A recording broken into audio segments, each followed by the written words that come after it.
Assalamualaikum warahmatullahi wabarakatuh. Bismillah, alhamdulillah, wassalatu wassalamu ala rasulillah Sayyidina wa maulana Muhammad ibn Abdullah wa ala alihi wa sahbihi wa man walah, la hawla wa la quwwata illa billah. Atrotal muhtaramin, para alim, para kiai yang sangat saya hormati dan juga saya atimakan dahulu dan yang saya hormati Bapak Camat Kecamatan Purwosari atau yang mewakilinya,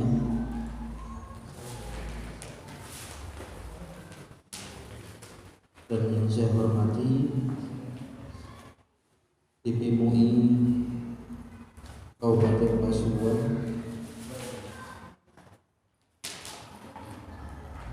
yang saya hormati seluruh para kiai,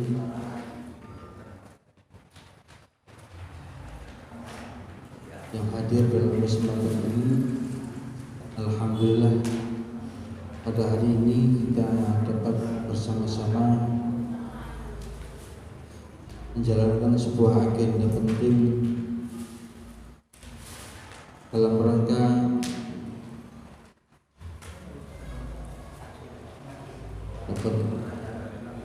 Turba MUI tahun 2022. Alhamdulillah, pada kesempatan ini merupakan kehormatan besar bagi kami, di mana pertemuan ini ditempatkan di ranting pager, di ranting NU pager. Alhamdulillah, ya, ini Bapak adalah suriahnya, Bapak Tamis sebagai tanfidiahnya. Ahlan wa sahlan bi khuturikum wa ahlan bikum jami'an di hadal majlis al-mubarak. Sekaligus kami juga memohon restu untuk panjenengan sedaya karawuh, mudah-mudahan gedung ini bisa membawa maslahat bagi umat dan dapat dipergunakan dengan sebaik-baiknya untuk tahun-tahun ke depan, untuk generasi kita yang datang. Langsung mawon, untuk kegiatan ini akan segera kita buka dengan bacaan Al-Quran. Mudah-mudahan apa yang kita gagas di dalam pertemuan ini membawa maslahat untuk kita semua dan untuk umat. Amin Allahumma amin. Untuk pembukaan yaitu mari Pulau Suwun buka.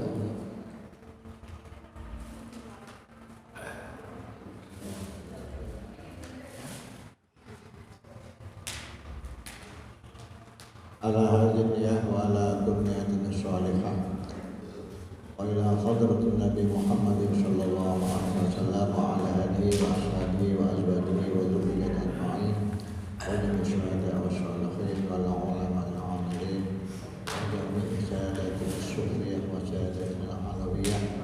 Anallahu ya'li darajatihim fil jannah wa yanfa'una min barakatihim wa asrarihim wa anwarihim wa ulumihim wa nafahatihim fid dunya wal akhirah wa ayyassira umurana wa ayyaqdiha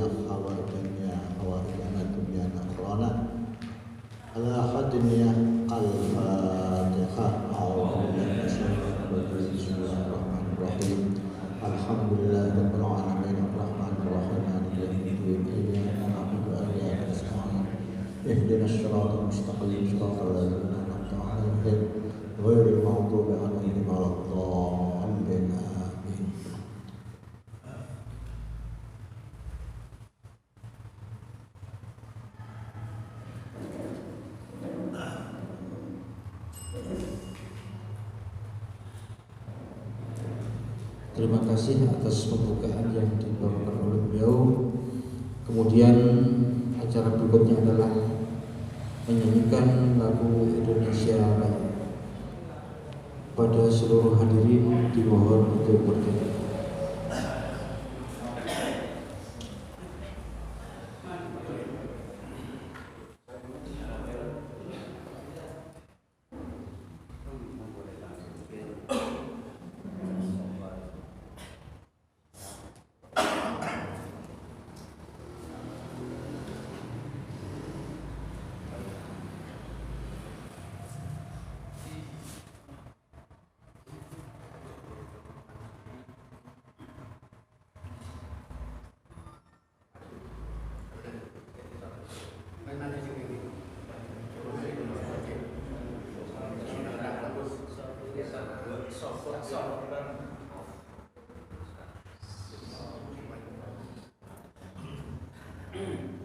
Menyanyikan lagu Indonesia Raya dalam hitungan ketiga. Hiduplah Indonesia Raya. 2 Indonesia tanah airku, tanah tumpah darahku. Di sanalah aku berdiri dan dipandu ibuku. Indonesia kebangsaanku, bangsa dan tanah airku. Marilah kita berseru, Indonesia bersatu. Hiduplah tanahku, hiduplah negeriku, bangsaku, rakyatku semuanya. Bangunlah jiwanya, bangunlah badannya untuk Indonesia Raya. Indonesia Raya, merdeka, merdeka, tanahku, negeriku yang ku cinta. Indonesia Raya, merdeka, merdeka, hiduplah Indonesia Raya. Indonesia Raya, merdeka, merdeka, tanahku, negeriku yang ku cinta. Indonesia Raya, merdeka, merdeka, hiduplah Indonesia Raya.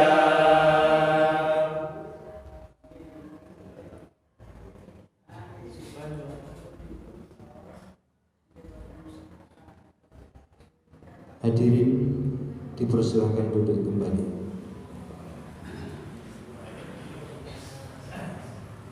Berikutnya adalah sambutan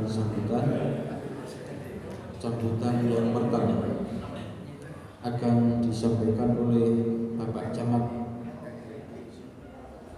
Kecamatan Brosari. Dalam hal ini akan diwakili oleh DPMI Kecamatan Brosari, Bapak Kiai Surhan Mahmudi.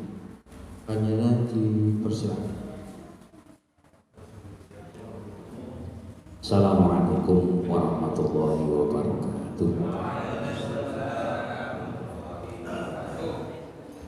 Bismillah, alhamdulillah, salatu wassalamu ala rasulillah sayyidina wa maulana Muhammadin ibni Abdillah wa ala alihi wa ashabihi wa man tabi'ahum min yawmin hadha ila yaumil qiyamah. Amma ba'du, hadratul muhtaramin, ashabul fadilah, para alim, para kiai ingkang sangat kula hormati dan kula muliakan, Osoh jajaran pengurus Dewan Pimpinan Majelis Ulama Indonesia Kabupaten Pasuruan, hadir yang sangat saya hormati dan saya banggakan, saya muliakan. Hadir panjenenganipun Romo Kiai Haji Muhammad Syahroni, hadir panjenenganipun Ketua Umum Sekretaris Umum Sekum DPMI Kabupaten Pasuruan maupun Kiai Haji Samsul Ma'arif. Kemudian hadir panjenenganipun Kiai Haji Tumairi Nalim Al-Laqo'i. yang sangat kalau hormati kalau muliakan pimpinan forum pimpinan kecamatan, forum koordinasi pimpinan kecamatan atau Forkopimda Kecamatan Purwosari yang hadir, yang sangat saya hormati Bapak Kepala Kantor Urusan Agama Kecamatan Purwosari, Panjang Haji Guru Buddha, yang sangat saya hormati pengurus MUI Kecamatan Purwosari yang hadir, kemudian seluruh para kiai, ketua, sekretaris ketua dan komisi fatwa MUI Kota Ukhuwah se-Kabupaten Pasuruan yang sangat saya hormati dan saya muliakan. Alhamdulillah pada kesempatan kali ini kita masih diberikan rahmat oleh Allah sehingga bisa menghadiri acara Turba DP MUI Kabupaten Pasuruan sekaligus Harlah MUI yang ke-70 itu deh, 76 ketaruh LAI 75 tahun 75 tapi nggih arek itu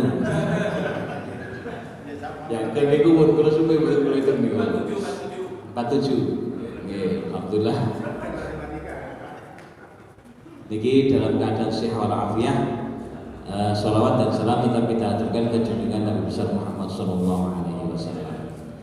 Para rawuh, para hadirin yang hadir, niki ketinggal wonten Ketua MUI Purwodadi, kemudian Lekok Rejoso, Sukoharjo, Granti, Empol, Kiai Ibrahim luar biasa. Ingkang rawuh, niku Kiai Abdul Harim Albinongani yang saya hormati. Monggo, nggih, ahlan wa sahlan. Daya mawon sepindah kawula kami menyampaikan matur nuwun terima kasih atas kerawan panjenengan sedaya di tempat kami, tempatnya di Gedung Ranting Eno Pager yang notabene agak sedikit mewah. Gedung ini mewah sekali karena mepet sawah dan mepet tol. Ini luar biasa, ini saya ucapkan terima kasih. Nah, sekaligus kami mohon maaf yang sebesar-besarnya apabila dalam jamuan yang penghormatan yang kami lakukan ada kurang dan lebihnya. Kami selaku sahibul wilayah sahibul makan ini mohon maaf yang sebesar-besarnya kepada semua para kiai. Dan tak lupa kami mohon maaf hari ini rencananya semuanya bisa dihadirkan.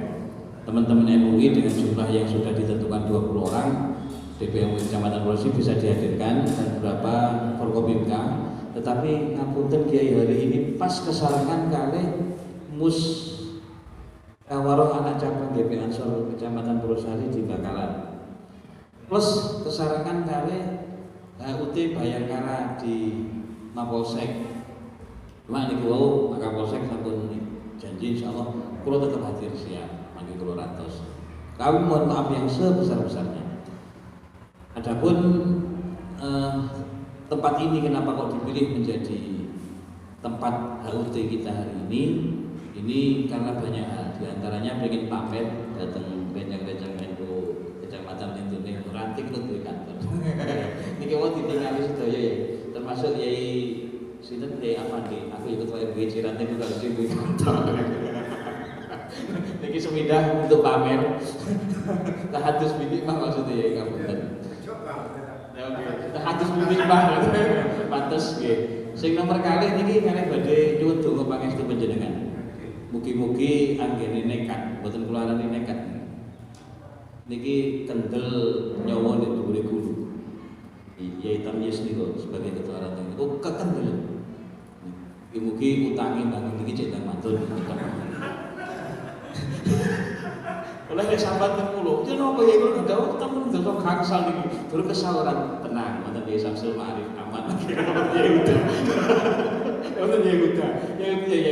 Yai Muzamil kan Yai Muzamil jargone niku nggih komunikasi niki mugi-mugi niku wau terus beberapa hal di antaranya satu niki wonten hadis bin Imam nomor kali nyuwun pangestu mugi-mugi utang-utang keluntasan nggih menangis nggih cek mboten bingung iki montore anak kula ya sing kula dol aduh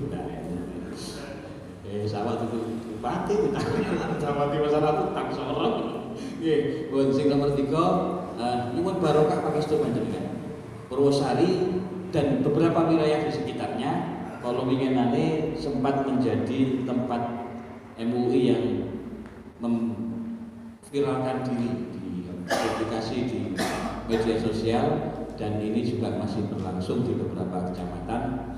Niki kula nyuwun pangestu panjenengan semoga kita pengurus Majelis Ulama Indonesia tetap selalu bisa diberikan amanah oleh Allah untuk berkiprah memberikan manfaat bagi umat yang ada di wilayah kita masing-masing sehingga masyarakat kita betul-betul masyarakat yang mempunyai nilai-nilai keagamaan yang baik sesuai dengan tuntunan ajaran agama Islam ala ahli sunnah wal jamaah yang kita ikuti bersama. Para rawuh para hadirin, demikian yang bisa saya sampaikan, kurang lebihnya kami mohon maaf yang sebesar-besarnya.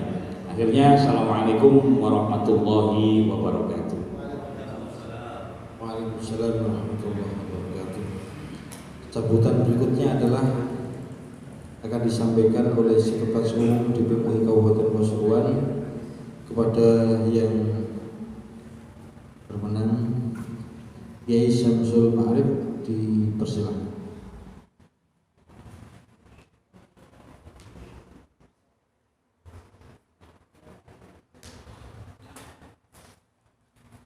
Assalamualaikum warahmatullahi wabarakatuh.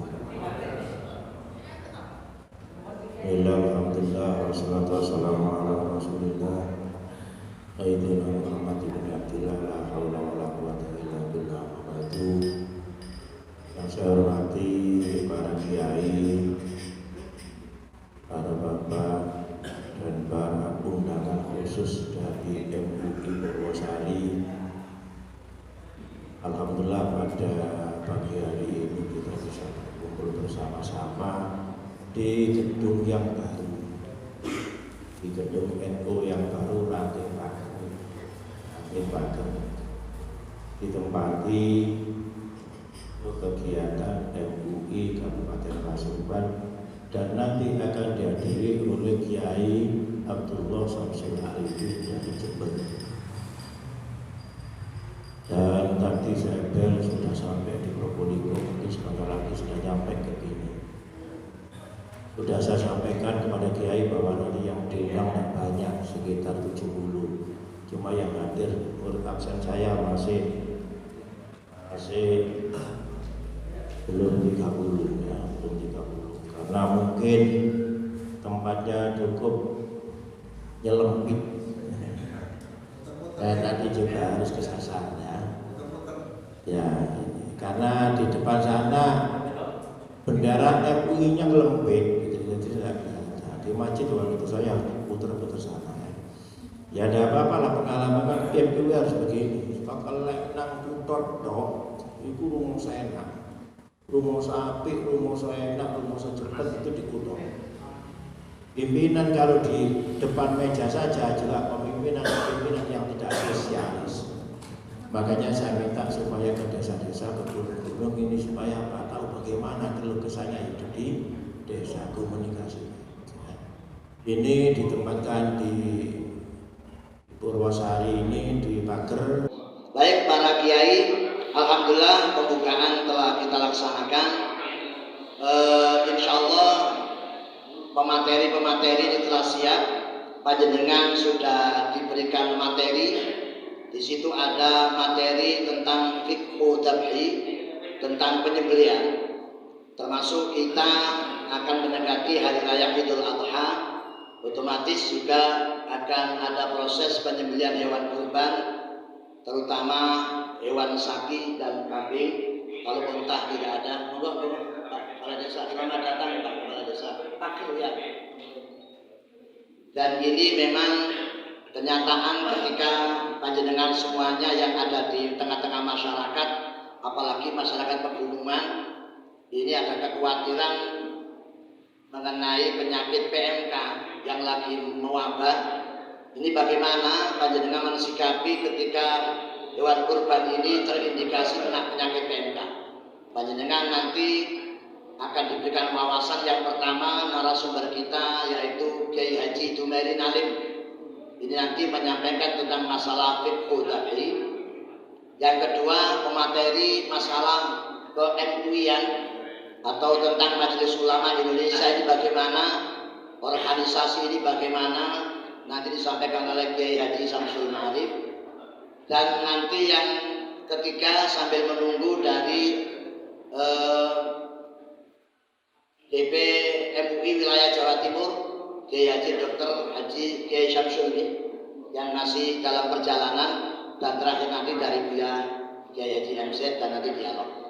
Inilah rangkaian acara seminar dalam rangka Komisi Ukhuwah oleh DPMUI Kabupaten Pasuruan yang akan kita ikuti. Kita sepakati para bapak, ini pemateri ini waktunya kita kasih kesempatan, saya ingin kesepakatan bersama, ini dikasih kesempatan 15 menit atau 20 menit. Yaitu Mary berapa menit? 10 menit. Boleh. Ya, 20 menit ya.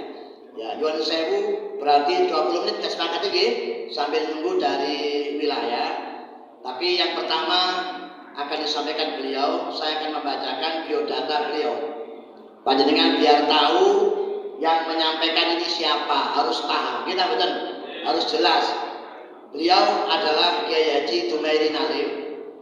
Ya, beliau ini asalnya dari kota Lekok. Nanti yang banyak disampaikan saya mohon ya jangan bahasa Inggris Madura ya, karena ini yang banyak bahasa Jawa ya. Kalau bahasa Madura semua yang paham ini dari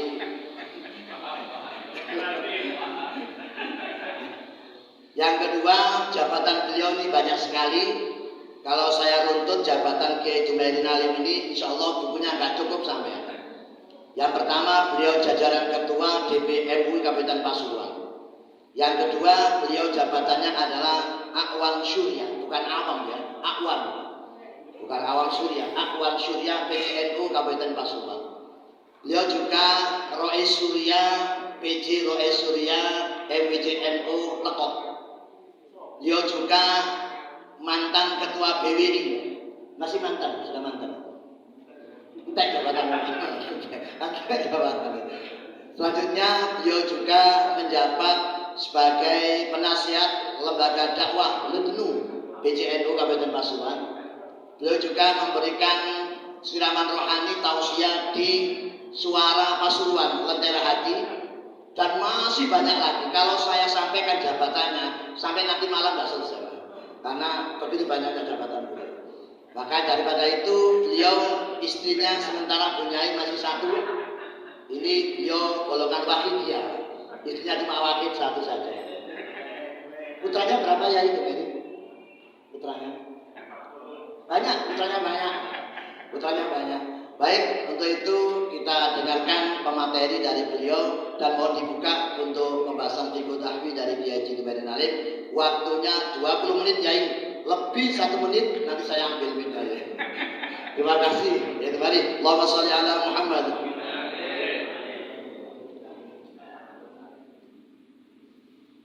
Assalamualaikum warahmatullahi wabarakatuh.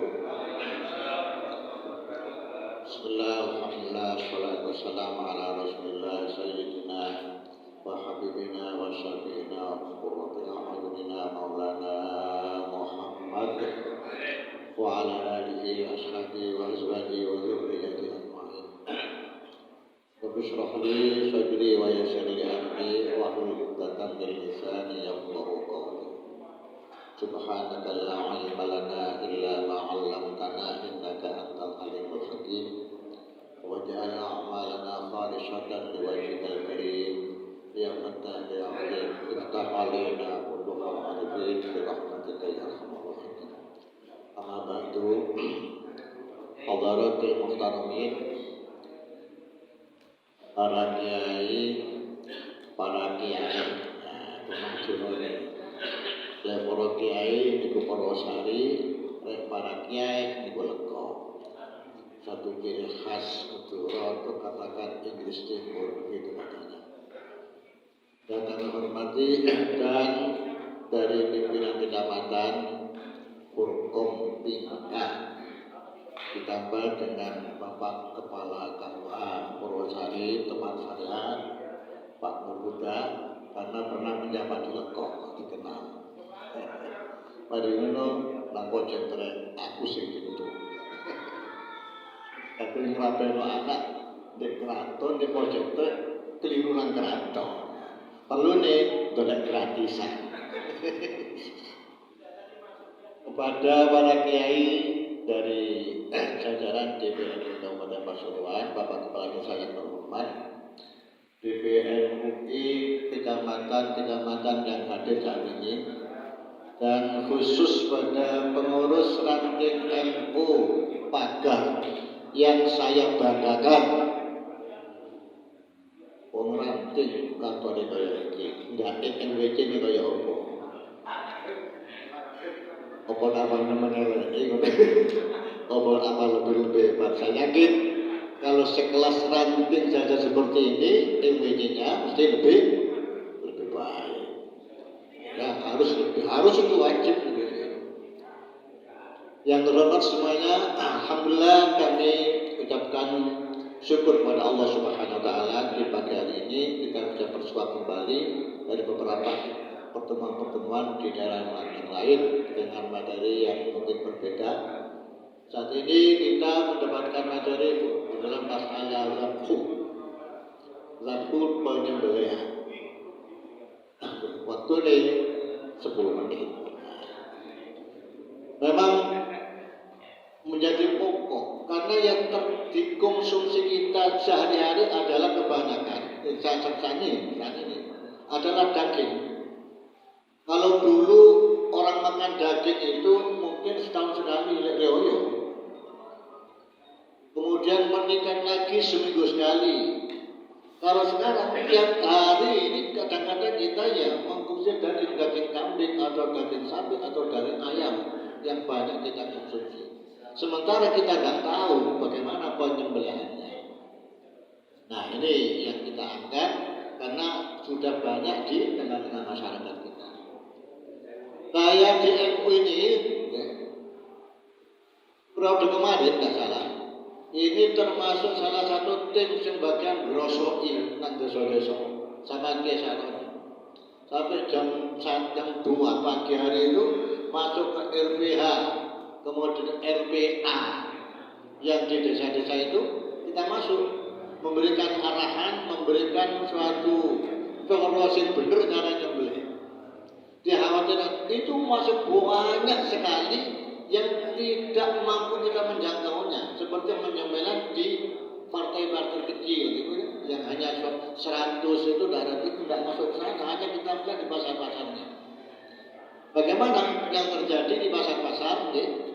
Ini kebanyakan yang telah kita masuki adalah di Sukorejo, Purwosari, Ngopak, Nguling. Alhamdulillah.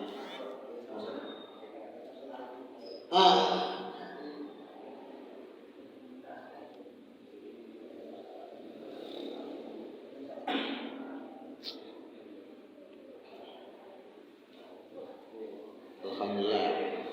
Kiai kita, ya, Kiai Abdullah Sabdul Al-Arifin telah hadir tengah-tengah kita, idola kita ini.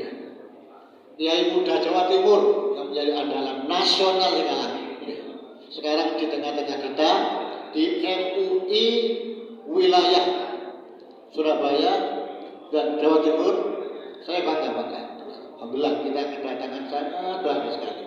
Nanti akan memberikan sesuatu yang sangat berarti untuk kita semuanya. Ngapunten eta masake ini ya. Niki dengan saya baca Madura enggak apa-apa. Cara Madura betul. Kita lanjutkan, ya. Jadi sangat penting kita ketahui tentang masalah penyembelihan. Pertama yang harus kita ketahui adalah yang sembelih betul-betul hayawan yang halal dimakan. Ajam ayam, embi kambing, sampai lembu. Unta ada. Yang nyata-nyata boleh Walaupun kita dipraktikkan seperti apa penyembelihannya cara syar'i, tapi kalau binatang yang kita sembelih bukan hayawan al-makul, enggak kena kosong kena dengan kucing. Nyembelih kucing wis dibismillahi. Ketang apa? Kerang ya. Ini kan banyak di daerah-daerah Solo sana itu hati-hati juga. Ya. Kemudian apa namanya sate apa itu jenisnya? Pakai masih kiri ada. Walaupun di bismillah karena hayawannya bukan al-makul itu kan tidak halal. Satu. Yang kedua, hayawan yang kita sembelih betul-betul hidup. Wis gak ono tanda-tanda hidup, tidak boleh. Hidup itu hanya masih ada amaratul hayat atau hayatul mustaqirrah. Cek ono uripe matane sing ketap-ketip ya. Kemudian masih gerakannya itu keras. Kemudian aliran darahnya kalau di luka itu masih keras. Apa semburannya itu namanya masih hayatul mustaqirrah. Bila bisa disembelih. Tapi kalau nyata-nyata sudah mati, biasanya di desa-desa itu wedhuse mendem. Utawa sekarang terkena penyakit PMK.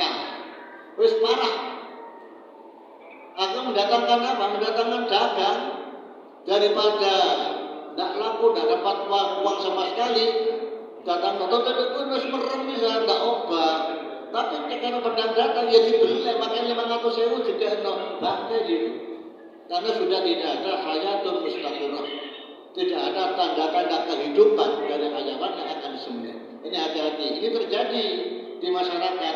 Lek tonggoe ana sing saking loro nemen ngoten niku terus nyata-nyata mati sampai kondo wajib menyampaikan bahwa yang disembelih adalah hayawan yang sudah mati. Tak boleh dibangkai. Di rumah-rumah makan.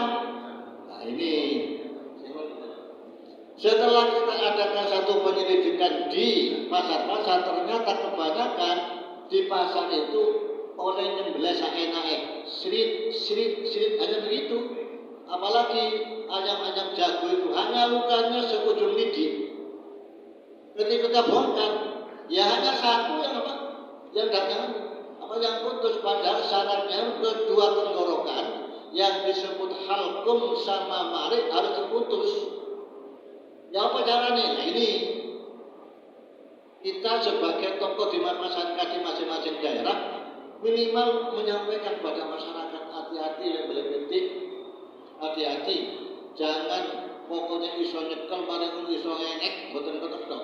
Harus diperiksa sebelum adanya pisau terpisah dari leher itu dilihat apakah sudah putus kedua tenggorokan itu atau tidak. Ini menjadikan daripada kehalalan hayawan yang disembelih. Wa amma wadayaini, yaitu urat nadi yang ada di kanan kiri yang menjadi jalur darah itu hukumnya sunnah untuk mempercepat kematian daripada binatang yang disembelih itu dan nanti hajinya lebih bagus. Ini penting ini. Ini terjadi di ayam yang terjadi banyak. Kalau masalah kambing saya kira jarang seperti itu. Kenapa? Kalau begitu menyembelih kambing itu mesti butuh bisa. Kenapa? Nampak apa? Kedua tenggorokan itu nampak jelas. Ayam yang paling parah. Sampai kalau pasar pernah saya di anggota saya itu pendengar radio itu membeberkan sampai dibutuh dari tiga kepala kambingnya itu kepala ayam yang dipaparkannya di foto, tunjukkan di foto itu hanya satu yang putus. Memang yang satu betul itu.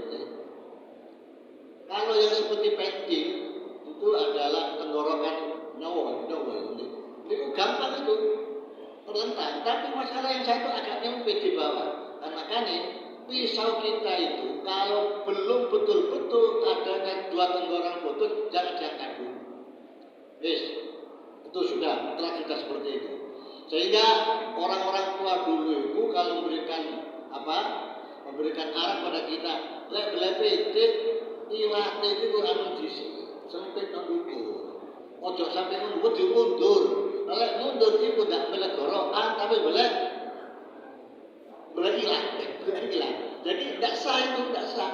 Bukan tenggorokan yang putus, tapi pangkal lidah yang putus.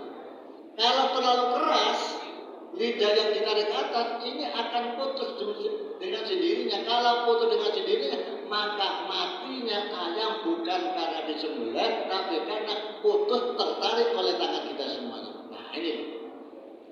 Kalau ini ngomongnya itu kadang-kadang nggak wani dewi, bapak praktek nggak wani, kalau ini boleh wani. Hanya saya minta ya seperti itu penjelasan yang harus kita perhatikan. Ini kembali lagi yang kita ketahui di pasar-pasar. Ada lagi yang ada usil orang pasar itu apa? Setelah dipotong kepalanya semua, dipotong. Jadi untuk melacak sulit, harus dipotong. Kemudian kepalanya dijual sendiri, kakinya dijual sendiri bagian soto kepala, soto ceker namanya. Ada yang doyan dulu. Orang daging itu doyan ceker seperti itu ada. Ini untuk juga apa? Untuk menghilangkan jejak kesalahan mereka seperti itu supaya tidak terlihat daripada orang banyak. Ini penting ini yang harus kita ketahui. Hadirin yang kami hormati.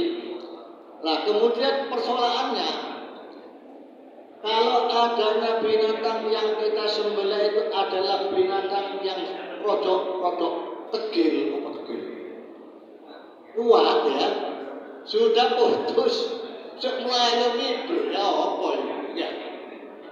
Ada orang yang batang besar, batang karena sudah disembelih, tidak juga.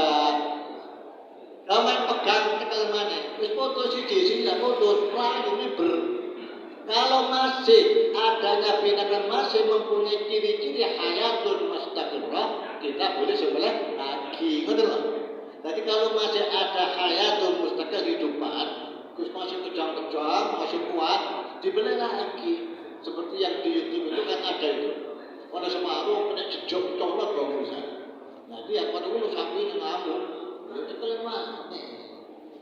Jadi yang wajib acuan adalah hayatun mustaqirrah. Itu yang menjadikan kehalalan daripada binatang atau hewan yang kita sembelih.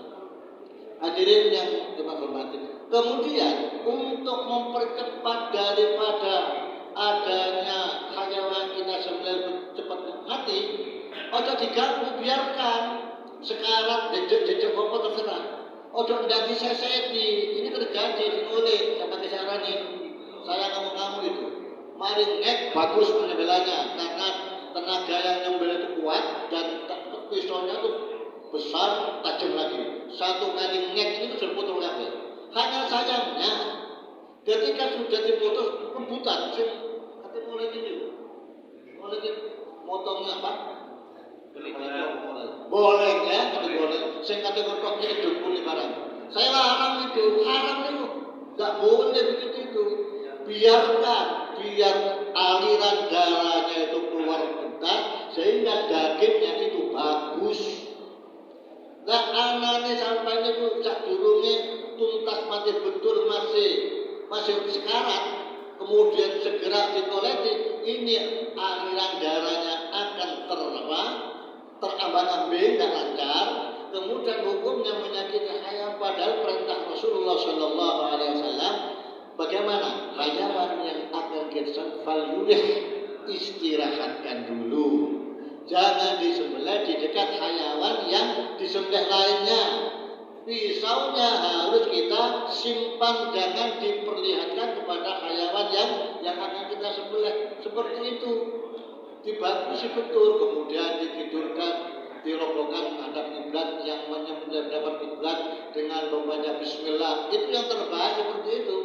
Apa untuk hanya sapi? Tidak. Sapi, ya wedus, juga ayam seperti itu sama. Yang ada hubungannya dengan penyembelihan. Ini perlu diperhatikan. Kedua, apabila terjadi ketika disembelih lari kemudian masuk sumur, wah angin bisa nih.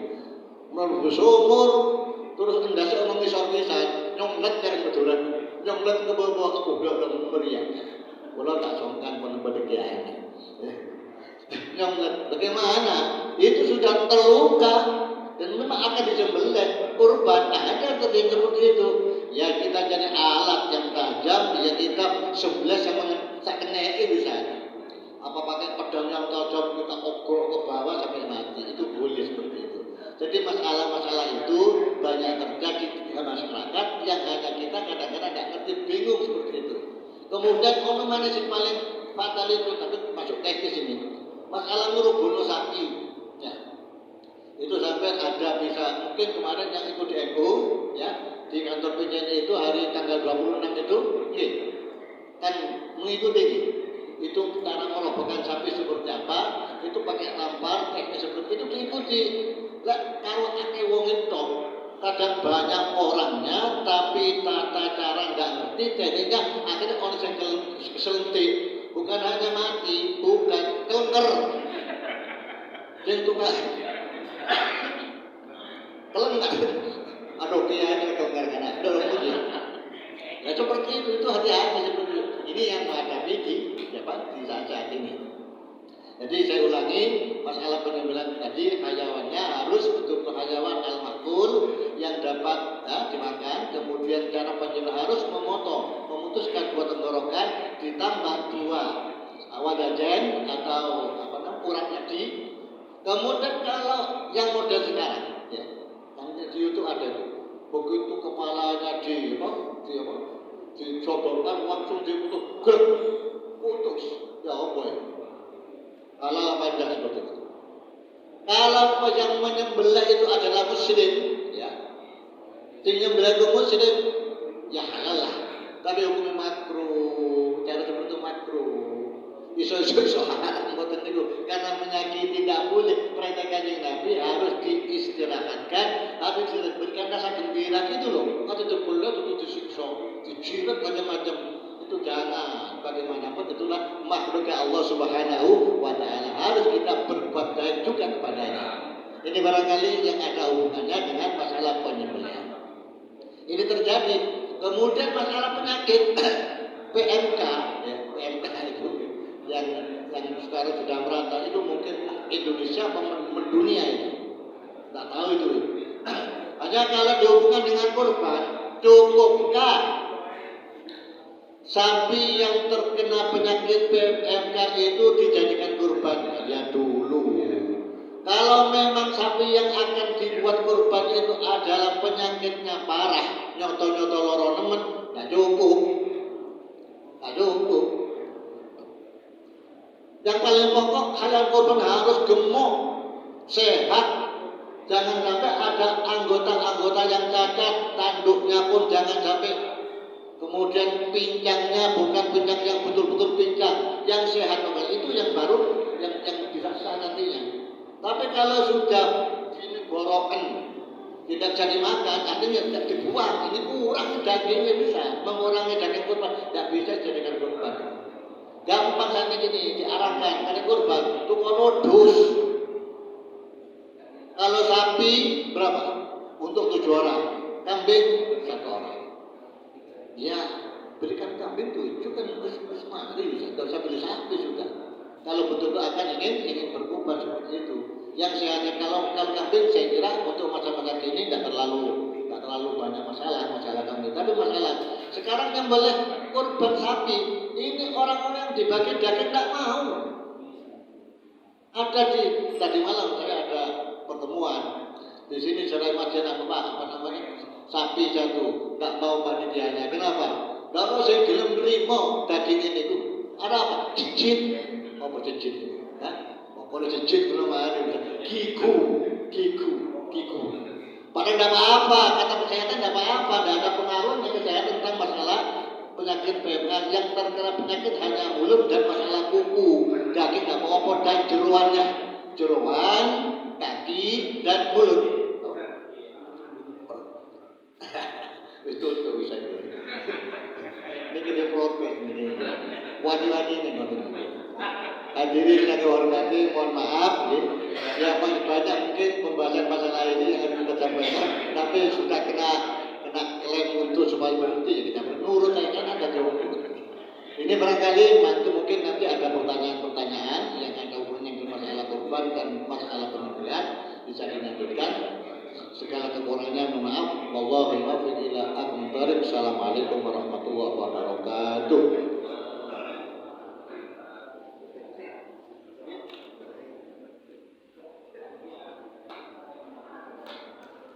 Terima kasih, jazakumullah khairan jazak. Barangkali kami mohon para peserta bisa memberikan aplaus kepada Kiai Jumaidi Alim biar semangat. Kiai Jumaidi luar biasa aplausnya dari peserta Yai, alhamdulillah. Itu tadi beberapa penyampaian daripada pemateri yang pertama tentang fiqhu dzabhi.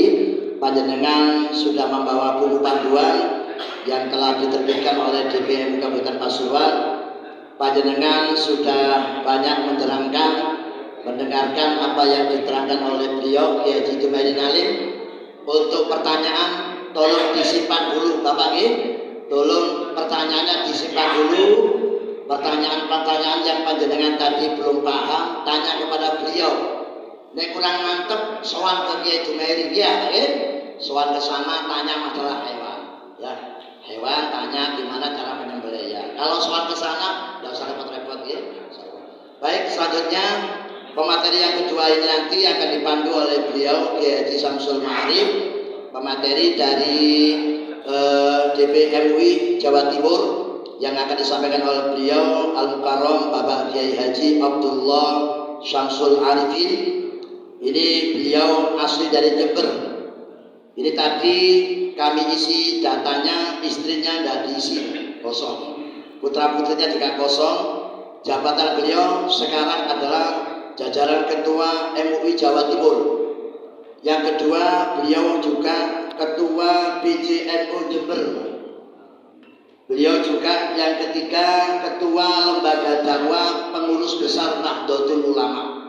Jadi hari ini di Purwosari kita kedatangan tokoh nasional, juga Ketua Lembaga Dakwah PBNU Jakarta, juga Ketua PJNU Jember, beliau juga Ketua MU Jawa Timur. Insya Allah sama dengan Kiai Jumaidi jabatannya banyak. Ya. Untuk itu saya serahkan kepada Kiai Haji Samsul Ma'arif. Assalamualaikum warahmatullahi wabarakatuh. Bismillahirrahmanirrahim. Saya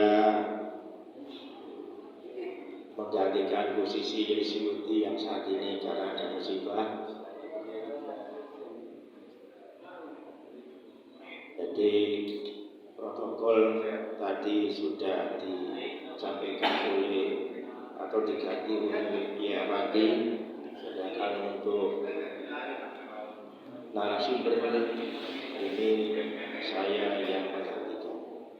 Para sekalian, perlu saya sampaikan bahwa kenapa Yahuda dan Yazamil ini terlambat, padahal tidak biasa terlambat.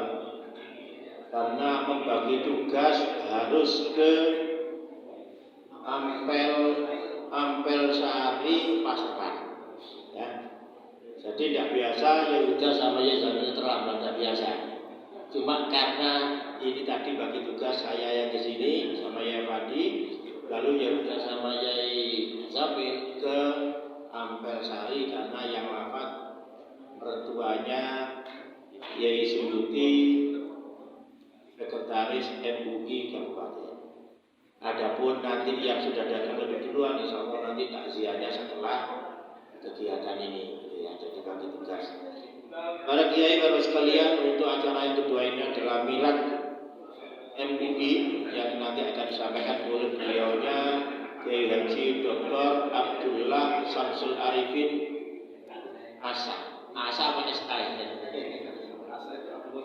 Oh gitu ya. Iya.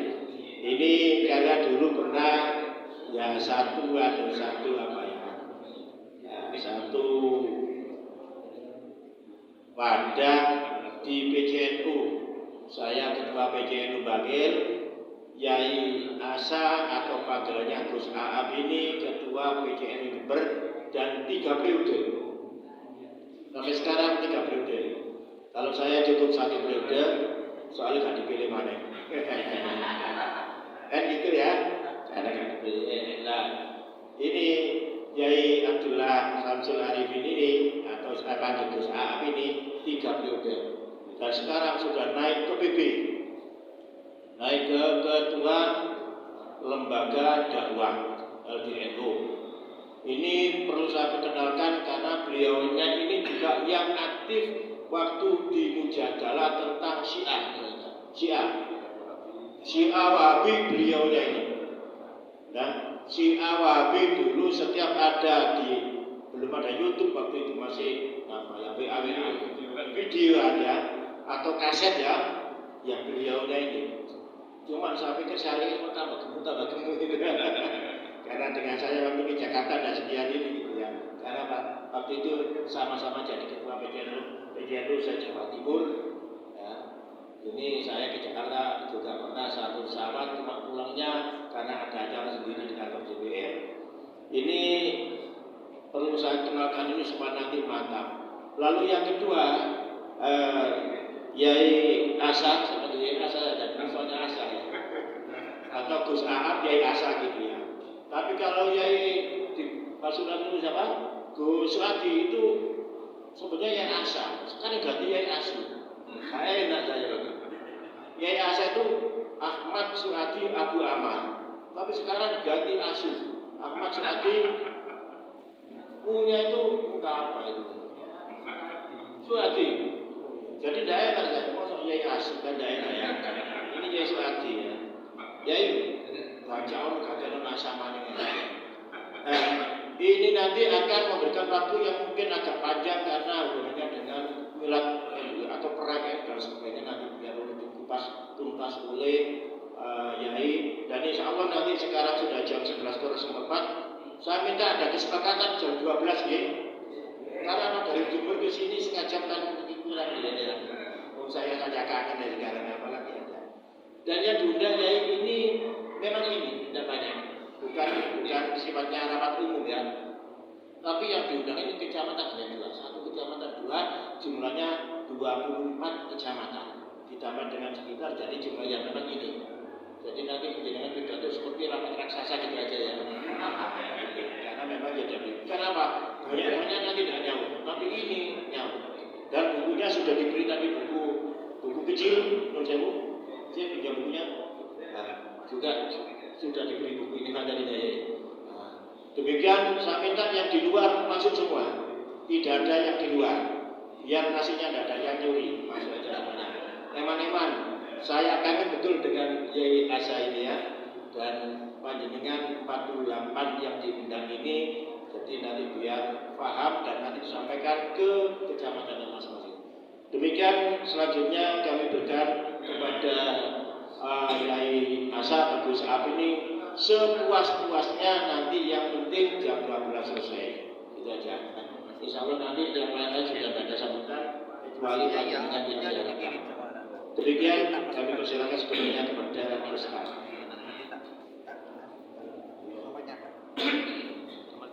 Assalamualaikum warahmatullahi wabarakatuh. Bismillahirrahmanirrahim.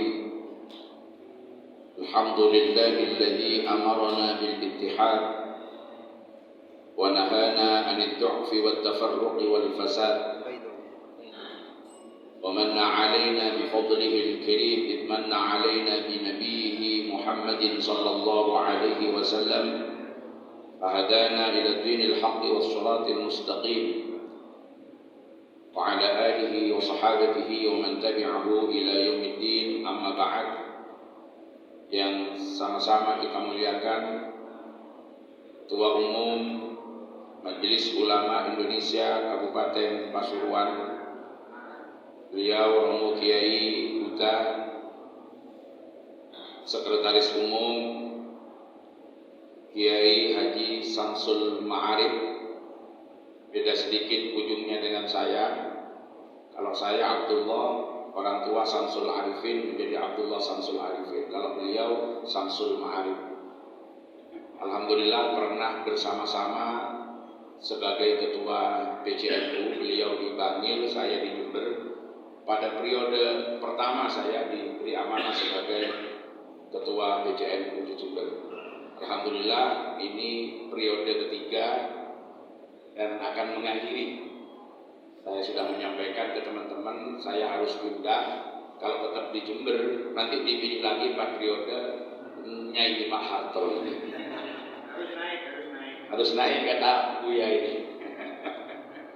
Yang saya hormati Buya Muzammil Syafi'i, saya lebih akrab memanggil beliau Buya karena beliau sekarang di tempat yang baru, tempat berkhidmah untuk bangsa dan negara melalui salah satu partai politik.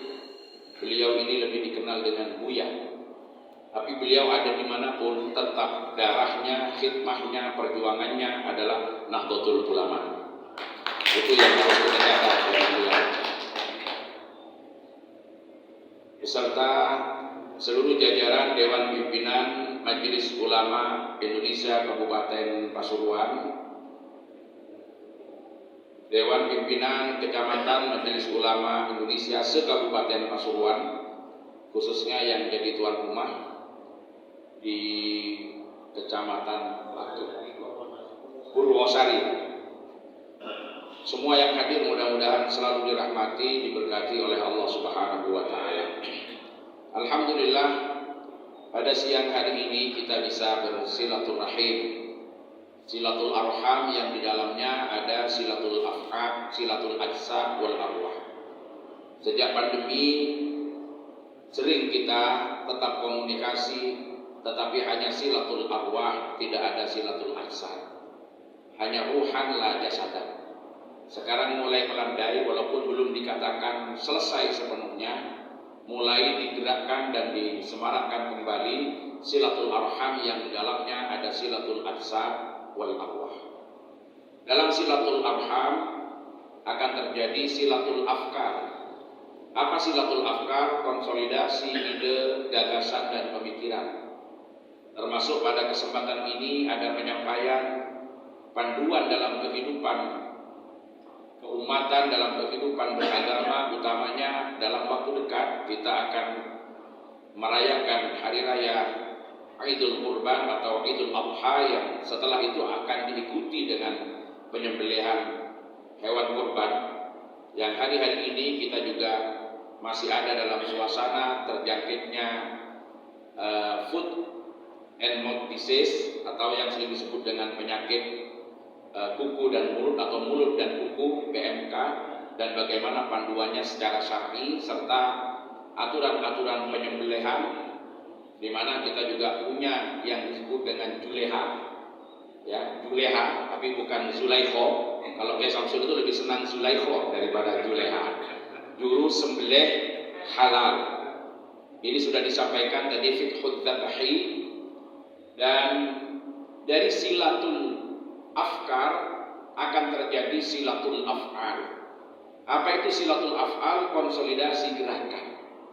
Gerakan untuk bersama-sama menyatukan langkah para ulama di dalam membangun bangsa, di dalam memberikan bimbingan kepada umat agar dalam melaksanakan kehidupan kesehariannya sesuai dengan apa yang dituntunkan oleh agama dan tidak keluar dari norma serta aturan-aturan yang berlaku di tengah-tengah masyarakat dalam kapasitasnya sebagai warga negara Indonesia. Dalam konteks inilah, tepatnya pada tanggal 26 Juli 1975 lahir Majelis Ulama Indonesia, yang pada waktu itu dilaksanakan musyawarah antara para ulama dan para zu'ama. Para ulama yang mewakili 26 provinsi yang ada pada waktu itu, dan ada provinsi-provinsi yang belum mengirim putusan karena memang mayoritasnya bukan dari Islam. Kemudian ditambah dengan putusan dari beberapa organisasi yang hari-hari ini kita kenal dengan organisasi pendiri atau ormas pendiri, yaitu Nahdlatul Ulama, kemudian Muhammadiyah, ada Al-Wasiliyah, ada Perti, dan lain sebagainya, ada Al-Irsyad. Itu yang dikenal dengan organisasi sosial keagamaan pendiri Majelis Ulama Indonesia. Dan kalau dilaksanakan perhelatan permusyawaratan, maka unsur dari organisasi pendiri ini masuk menjadi salah satu peserta dan masuk menjadi tim formatur di dalam pembentukan kepengurusan Majelis Ulama Indonesia di berbagai tingkatan. Kalau di Jawa Timur, putusan ormas pendiri ini adalah Nahdlatul Ulama, kemudian Muhammadiyah, dan Dewan Masjid Indonesia. Ada tiga unsur kemarin dalam musyawarah tingkat provinsi atau dulu disebut dengan musyawarah daerah Majelis Ulama Indonesia yang dilaksanakan pada tahun 2020 akhir kemarin. Kemudian juga ditambah dari unsur rohaniawan dari angkatan darat, dari angkatan udara, dari angkatan laut, serta bimas Islam dari kepolisian. Semuanya bermusyawarah untuk menetapkan adanya satu wadah yang bisa mengkonsolidasikan terhadap keseluruhan potensi-potensi yang ada pada umat Islam agar supaya menjadi satu padu langkahnya di dalam berkhidmat, memberikan bimbingan, penyuluhan terhadap umat, utamanya umat Islam, di dalam melaksanakan aktivitas kesehariannya. Akhirnya musyawarah itu dikenal dengan musyawarah nasional alim ulama yang pertama, dan dari situlah lahir wadah yang kita kenal hari ini dengan Majlisul Ulama Al-Indonesia, Majelis Ulama Indonesia. Biasanya singkatannya disebut dengan MUI, bukan MUI, bukan, tapi MUI. Biasanya kalau ada yang nyebut MUI yang itu kebetulan kepala KUA, kita balas KUA. Biasanya kepala KUA kalau di kecamatan itu kan mendampingi MUI. Jadi pengurus MUI kecamatan, ya kalau ini kepala KUA di kecamatan. Seperti itu, makanya nyebutnya adalah MUI, KUA. Jadi jangan dibaca dengan bacaan MUI. Ya biasanya kalau menyebut MUI itu masih kurang lama dia MUI. Kurang lama dia MUI. Nah, kemudian panduan atau pandangan-pandangan keagamaan seperti apa yang kemudian terus diusung, disosialisasikan, dan diharapkan menjadi bagian daripada pemahaman serta kesadaran keberagamaan secara menyeluruh bagi umat Islam di Indonesia, tidak lain seperti yang tertera dalam tema ini, yang kita kenal kalau di dalam MUI dengan Islam wasatiyah. Apa itu Islam wasatiyah? Kalau di Nahdlatul Ulama lebih dikenal dengan istilah at-tawassul sebagai salah satu anasir penting di dalam Ahlus Sunnah wal Jamaah, di samping at-tawazun, at-tasamuh, i'tidal, dan amar ma'ruf nahi munkar. Kalau di dalam nomenklatur yang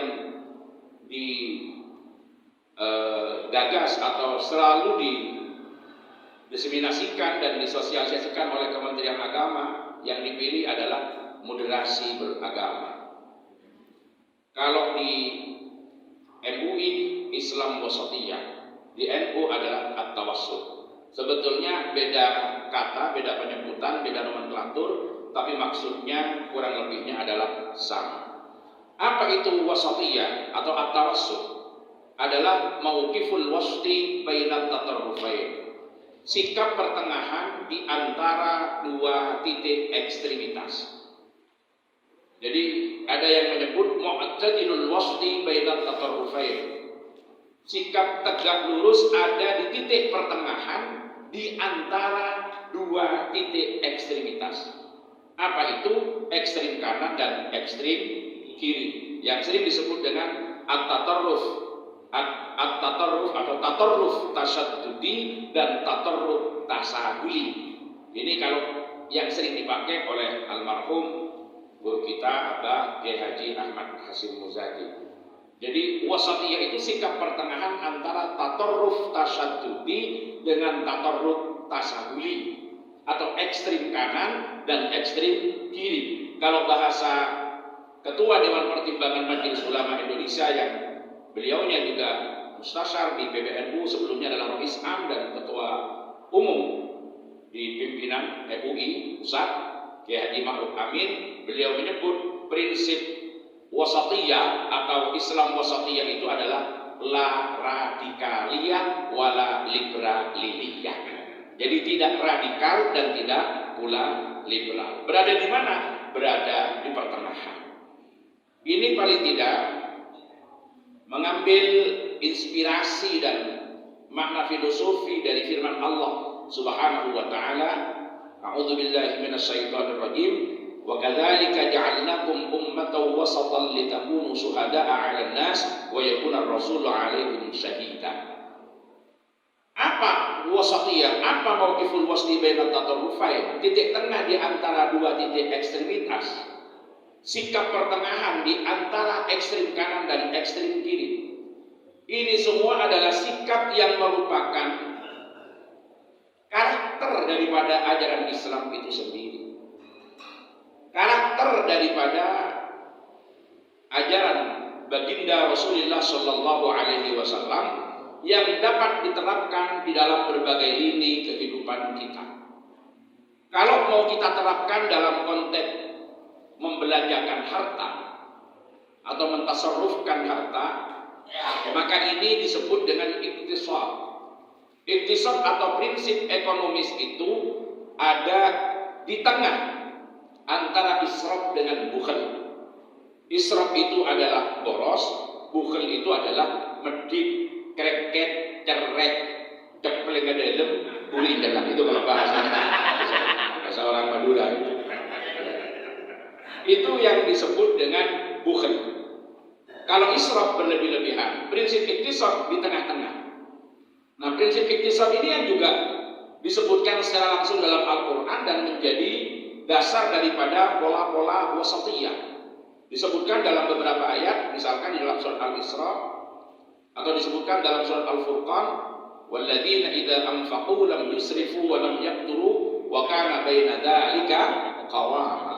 Atau dalam surat Al-Isra, la taj'al yadaka maghlulatan ila unuqik wa la tabsutha kullal basti fataq'uda malumam mahsura. Jadi tidak boleh begini, tapi juga tidak boleh begini. Bagaimana prinsip iktisad? Diambil jalan tengahnya. Membelanjakan harta sesuai dengan kebutuhannya. Boleh naik tidak hanya pada pemenuhan kebutuhan, tapi boleh pada keinginan ketika ada kemampuan. Karena yang ingin dicapai adalah pola-pola kehidupan yang baik, pola-pola kehidupan yang tidak menghambat terhadap proses keluasan dalam melaksanakan aktivitas dan tugas-tugas keseharian, tapi juga tidak mengancam aspek kedaruratan yang bisa mengganggu keberlangsungan kehidupan. Maka di situ yang disebut dengan prinsip-prinsip pertengahan, prinsip-prinsip wasatiyah. Jadi kalau mendapatkan karunia penghasilan dari Allah setiap hari 1 juta, maka yang dibelanjakan mungkin antara 400 sampai 500 ribu, baik untuk nafkah istri ataupun juga hal-hal lain yang diperlukan untuk nafkah keluarga. Karena sehari sudah 1 juta, maka tidak sekedar makan dan minum, tapi keluasan bagaimana berpakaian yang baik, mengenakan pakaian yang baik, kalau perlu juga ditambahkan untuk kepentingan-kepentingan aksesoris yang menambah menariknya istri sehingga bisa menjadi tempat tambatan hati suami. Jadi ditambahkan di situ, kalau bahasanya Aguya ini ya ekibe ke salon makle glowing gitu ya. Tapi kalau penghasilannya per hari 1 juta. Cuma kalau penghasilannya per hari 100-200 ribu, istrinya dipaksa glowing, bina lakar mulus kayak laki natalkah. Ya kenapa laki natalkah? Ya karena tidak sesuai dengan kemampuan. Tidak sesuai dengan kemampuan. Jadi kalau seperti Buya membelanjakan 1 bulan 100 juta, itu masuk wasatiyah. Kalau kurang dari situ, itu masih masuk kepada bukhel. Kenapa? Karena penghasilannya sekian ratus juta. Maka masuk wasatiyah. Bagaimana kalau kepentingan istri sudah selesai, kepentingan anak sudah selesai, kepentingan yang daruriyat sudah selesai, tapi masih ada yang harus dibelanjakan, disalurkanlah melalui MUI atau melalui Nahdlatul Ulama. Begitu. Kalau tidak disalurkan, bergeser dari iktisad menjadi bakhil. Kenapa? Karena memang dikasih lebih oleh Allah Subhanahu wa Ta'ala. Kenapa? Oh iya, itu bagian daripada keinginan beliau. Yang dibahasakan nanti saya yang diminta menyampaikan. Nah, itulah prinsip pertengahannya. Kalau kita bawa kepada sikap, itu adalah as-syaja'ah misalnya. Apa itu as-syaja'ah? Berani. As-syaja'ah ini mauqiful wasli baina tahawur wal jubn. Sikap pertengahan antara tahawur dengan jubn. Apa itu tahawur? Sembrono, ngawur. Kita tidak punya kemampuan, tapi kita mau melawan. Jadi beragama ini tidak cukup kemudian pemahaman teks keagamaan yang memberikan perintah kepada kita, tapi harus dilapisi juga dari aspek siasat, bagaimana mempertahankan eksistensi agama dan dapat menyebarluaskan agama dengan baik di tengah-tengah masyarakat.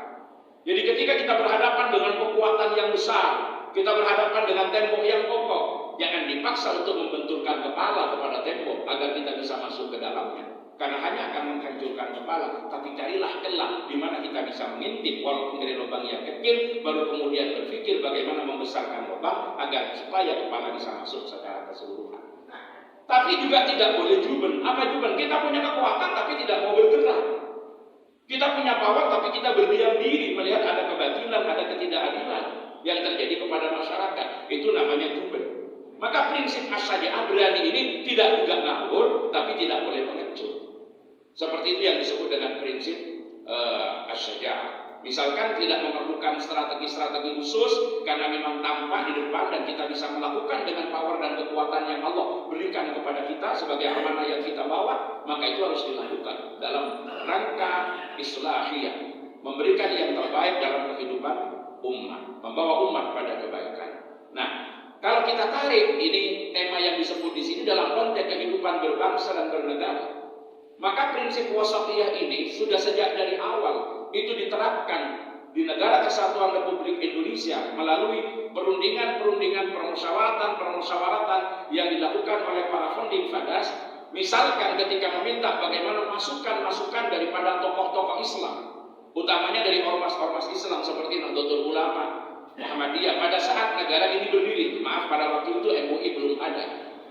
Bagaimana pandangan-pandangan yang diberikan dengan prinsip wasatiyah ini? Kita tahu dalam sejarah peradaban kehidupan umat beragama menyangkut pola hubungan antara agama dan negara, paling tidak ada 3 model.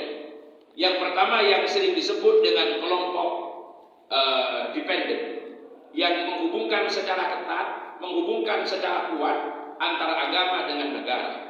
Bahwa kehidupan bernegara ini sudah diatur secara rinci di dalam agama.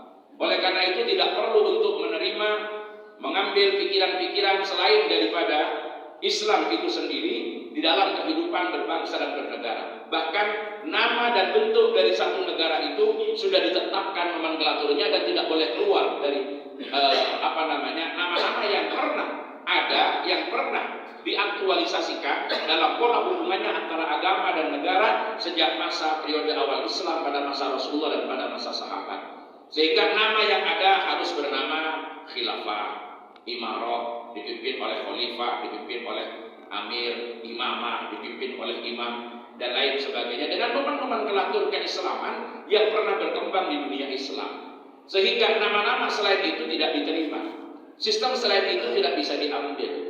Ini yang sering disebut dengan kelompok dependen yang menghubungkan secara kuat antara agama dengan negara, tidak dipisahkan apakah itu aspek substansi ataupun aspek kemasan, seluruhnya yang pernah teraktualisasi pada periode awal Islam, di mana Rasulullah dan para sahabat sampai pada masa Khulafaur Rasyidin, termasuk pada masa kekhilafahan baik di dalam dinasti Umayyah maupun dinasti Abbasiyah, sampai pada runtuhnya kekhilafahan Islam, yaitu pada masa Turki Utsmani, kekhilafahan Turki Utsmani di Turki dari Mustafa Kemal Atatürk, maka disitulah yang harus diambil semuanya, nomenklaturnya, sehingga mereka menolak yang di luar itu. Mereka tidak mau dengan sistem republik, dengan sistem kekaisaran dan lain sebagainya. Ini kelompok pertama.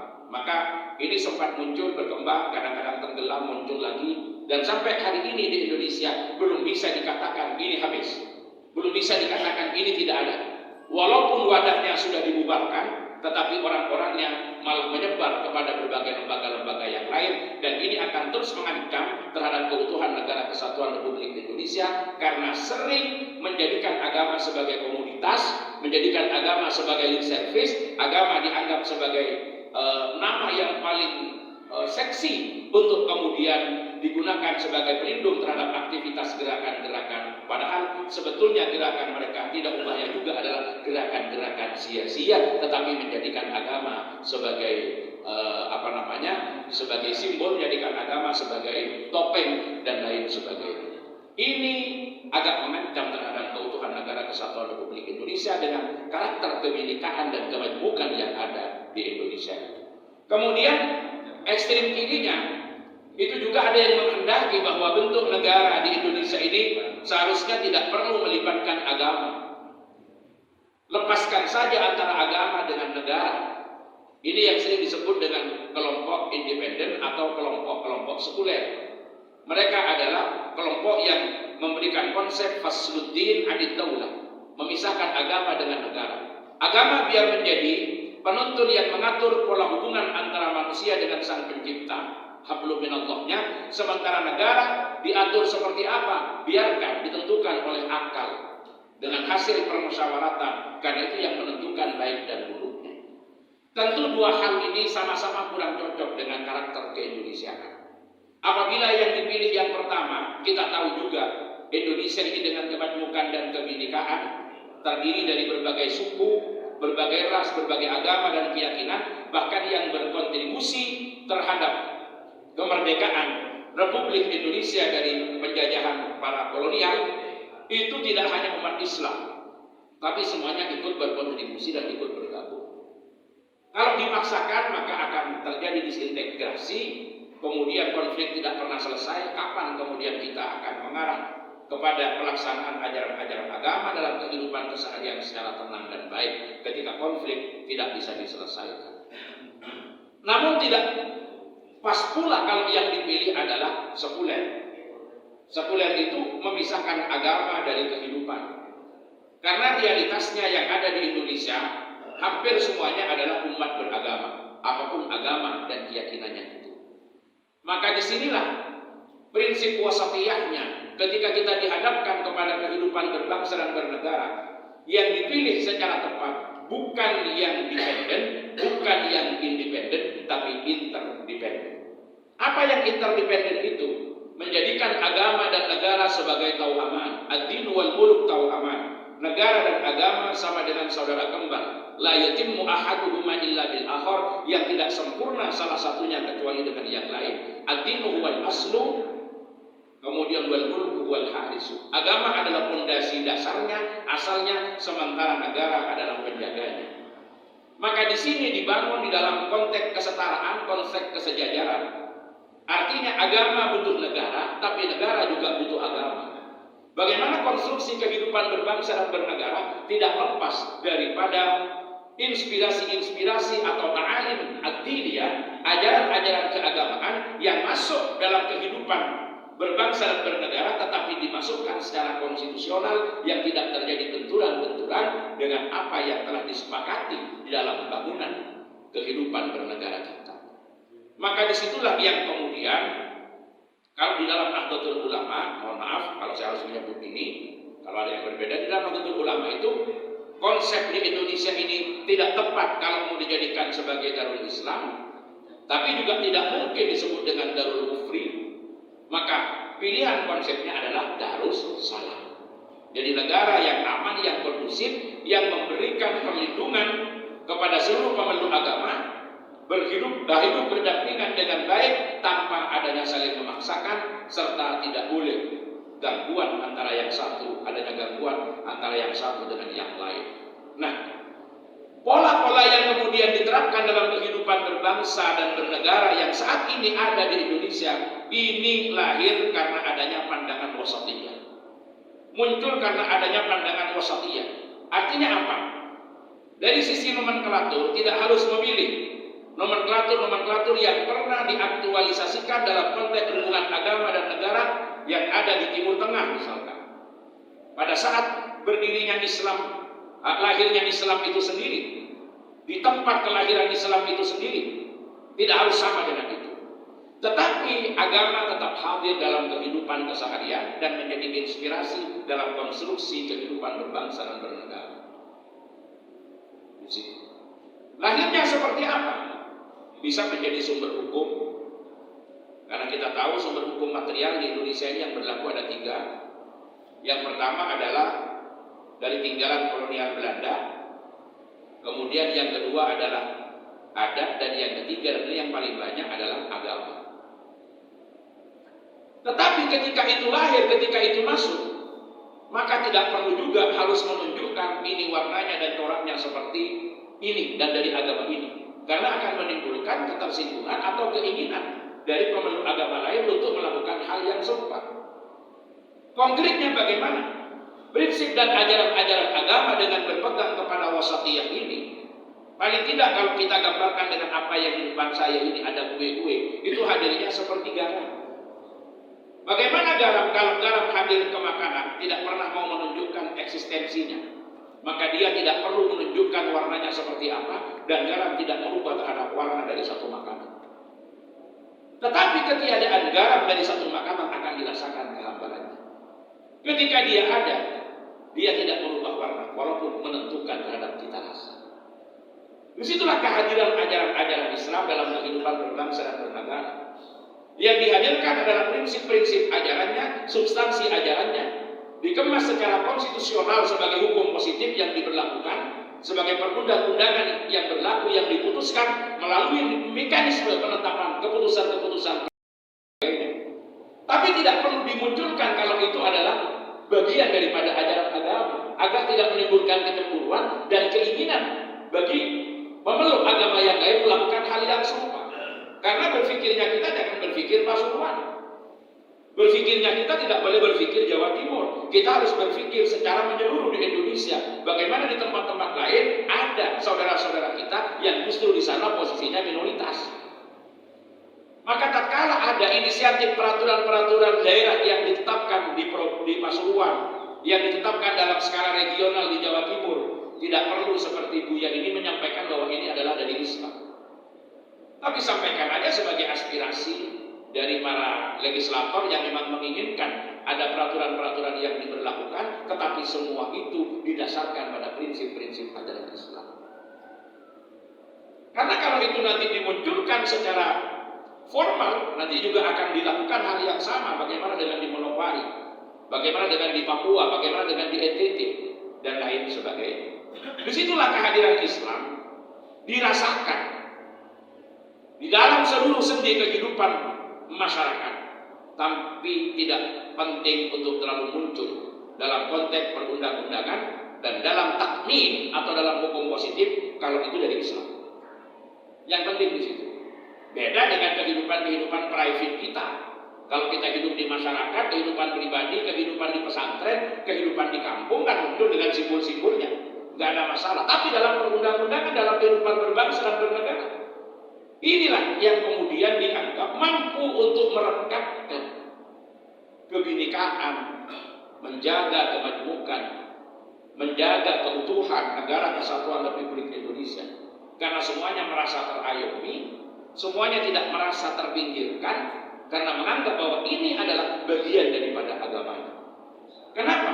Karena kalau kita telisik hal-hal yang bersifat universal, itu sepertinya ada titik temu antara agama-agama. Ini yang sering disebut dengan the transcendent unity of religion. Ada beberapa hal yang menjadi titik temu antar agama, dan satu hal itu tidak hanya ada dalam agama Islam misalkan, tapi juga ditemukan di Kristen, ditemukan di Katolik, ditemukan di Hindu, ditemukan di Buddha. Ketika peraturan itu ditetapkan secara bersama-sama, walaupun yang namanya legislator Muslim pasti akan membawa pesan-pesan agamanya, tapi dia sampaikan secara konstitusional sesuai dengan ketentuan perundang-undangan yang berlaku tanpa memunculkan sisi formal, warna dan nama agamanya, maka ketika itu sudah jadi akan merasa dimiliki oleh semuanya, karena yang lain juga menganggap bahwa ini bagian daripada agama. Ini penting sekali untuk menjadi perekat dalam konteks kemajmukan. Makanya di sini disebut bahwa Islam wasatiyah, solusi dalam beragama dan bernegara.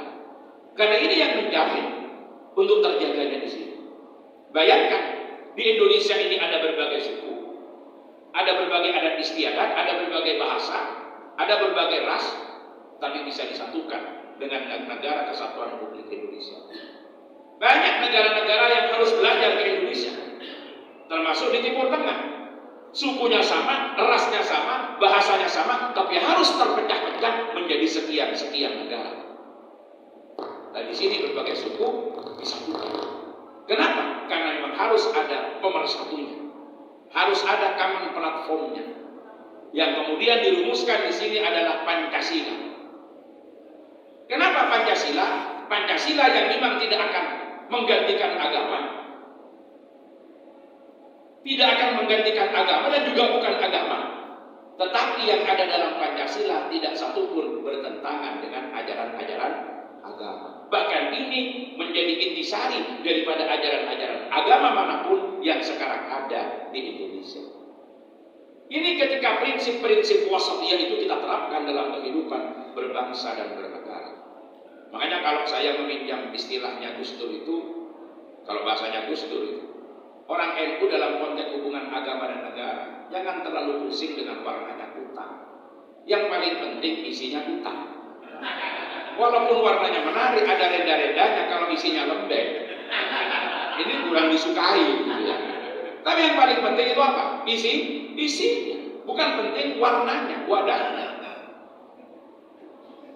Sehingga ini selaras dengan apa yang sering disampaikan oleh para tokoh kita, para ulama kita.